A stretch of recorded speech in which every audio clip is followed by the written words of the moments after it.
All right, so let's get into this this interview. Well, before we get into the interview, let's go back to our phone lines and talk to Dyamalos. What's going on, Dyamalos? Oh, fuck this guy. You cut out for a second, so I didn't know if you'd actually had said anything. What up? So, from day one of 2.0, I have called 14 final fan service. They've been hitting those nostalgia buttons basically back to back since the relaunch of 14. Yeah.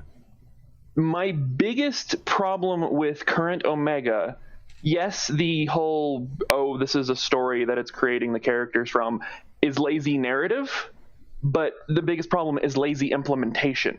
If they actually took the time to make a dungeon, like remake those old like in-game areas from the old games, but in 3D with, flickery VR stuff all over the place or whatever, it could actually be a good event, even if the storytelling falls flat. Well, right. And well, hang on. And I actually was discussing this with Fusion X of Gamer Escape on Twitter earlier this week, and he brought up an interesting and important point, and I thought it was a very good point, and I thought he was 100% right, that the reason Omega is playing so hard on the nostalgia factor was because Alexander flopped so hard. And I was like, oh, that's 100% true. Okay, I understand that. Where they're like, well, we tried something new and we tried something original with Alexander. That didn't work. And Square Enix, being the company that it is, retreated into nostalgia to try to save, I think, either save face or try to keep people in, because that's the one thing that you're right, that they've always been good at with FF14, has been pushing the nostalgia button. And I think that they're pushing it too much too fast. Well, yeah. And not only that, like, as I sat and I thought about it, the reason that Alexander flopped, I think, was not because it wasn't a compelling story or because it was original. It wasn't a compelling story, but I think that also the encounters were incredibly flawed. The encounters themselves were leagues behind what Binding Coil of Bahamut presented in terms of just environment, in terms of a longer term challenge, in terms of, feeling like a fucking raid. All of it felt like varying degrees of trials. Yeah. Well, the other thing too is I can't even necessarily say or give a break to Square Enix, because just because they hit the nostalgia button doesn't mean they can't do it correctly. We've actually had this very discussion on this show before, where we talk about how Omega's flopping, how Alexander flopped. Right. Crystal Tower was fine though. Crystal Tower was fine. But would it have been? I mean, I think the execution of Crystal Tower was even different because it was an actual raid. Because it was an actual raid, and I was thinking about it. You're right. Rabanasty is different. Because it's an actual raid. Because it's an actual raid. And granted, the trash packs aren't much, but you do feel like you're being taken through more than just one little piece of a zone. And Omega feels so fundamentally unsatisfying because you're not going to anywhere, through anywhere, none of that. Dynamis. Ein Harryar. Wow, the text-to-speak said Ein Harrier correctly. Pretty close, yeah. I feel bad because we got it wrong so often. I know, for so long. Ein Herjar. Ein Jar. Ein Herjar. Yes. Get her jar, and you just fucking ein it all fucking night. Yeah, I do find all of these things very problematic about FF14. And, what do they even do at this point? Like,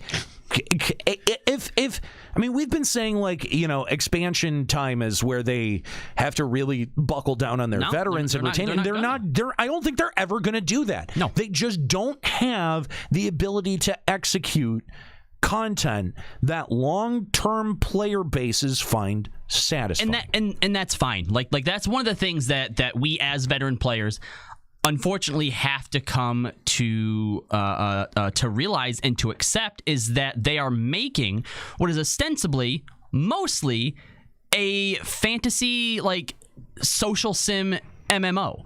And I think for a lot of people, if they weren't charging us $15 a month for that, fine. Okay. It's going free to play, man. It's got to go. It's got to go free to play. At this point, I know that a lot of people are like, "Oh, I'm gonna stop playing if it goes free to play." But they can't. Will you though? Look, you're playing the same game. Hang on. The difference in a free to play model versus a subscription model is a subscription model is a promise to your veteran player base, to your long term player base, that what you have invested in this game will not be fucking wasted. That is the subtext of a subscription. Just when a game goes free to play, what it is basically saying is we are never going to be able to offer enough content to please an ongoing subscriber base to make this game profitable. So we just have to focus on what someone is going to experience within the first 20 levels and make that really compelling. Yeah, you say that you're not going to play a free to play game, but you already are. The sad thing about it is that you're actually paying for a free-to-play game. If you're playing it now and they stop charging you, why would you then suddenly stop playing it? It's basically it's openly saying we're changing the focus from developing long-term to developing short-term, and that's what they're doing already. Yep, you're right. So you're not wrong. If they came out and actually admitted to that, I think I'd be fine with it. But see, why would they even go to free to play right now when we have so many people who are completely fine with the less content that we're getting every patch now? And maybe that's the game plan, because you're right. When they go to free to play, first of all, they're not going to stop charging people. They'll do exactly like some of the other. I mean, right now, like this game is basically it'll free bottom to play. out. It'll bottom out at some exactly when it gets to the point where people aren't paying for it in mass droves. Then they'll offer the option. Not now that's going to, but right at this moment they still have so many people that are willing to pay for less content that they don't care to change to free to play. I wouldn't say so many. They have enough. They have enough. They have enough. We don't know what that margin is, and we don't know how close they are to riding that line. Peak wow. Of course, because they're going like, oh well, we have 10 million people playing. No, the fuck you don't. It's gonna seem like they're gonna want to keep that up, but no way. No fucking way.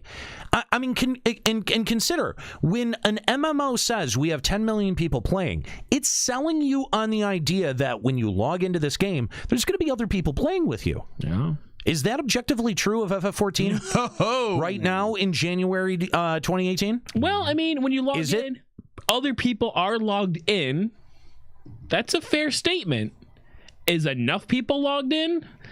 Probably not. No. I would say but no. People are logged in. Bottom line, no. Dyamalos. I mean, what do you think? I mean, do you think that there's enough people to claim that we're still going to be able to support the veterans, or is FF14 just going to have to openly admit that we don't have anything to offer those players? But anyone who's never tried this game, please come play our game. I mean, I canceled my sub 2 months ago, and because I hadn't logged in about basically since I finished the Stormblood storyline.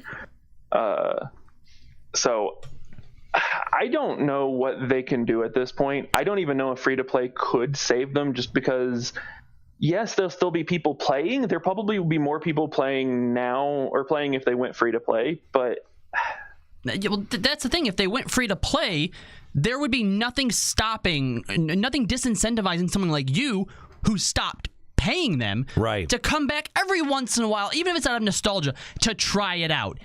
And if you get hooked for a week and buy something out of the cash shop, great. There's some money we otherwise wouldn't have gotten out of you if we were still doing a subscription model. Right. Yeah, I don't see the subscription model being able to hold. Anyway, Dyamalos, thanks for the call. We appreciate hearing from you. If you want to call Limit Break Radio on Skype, 810-515-8715, limitbreakradio.com/Discord. We got Aubrey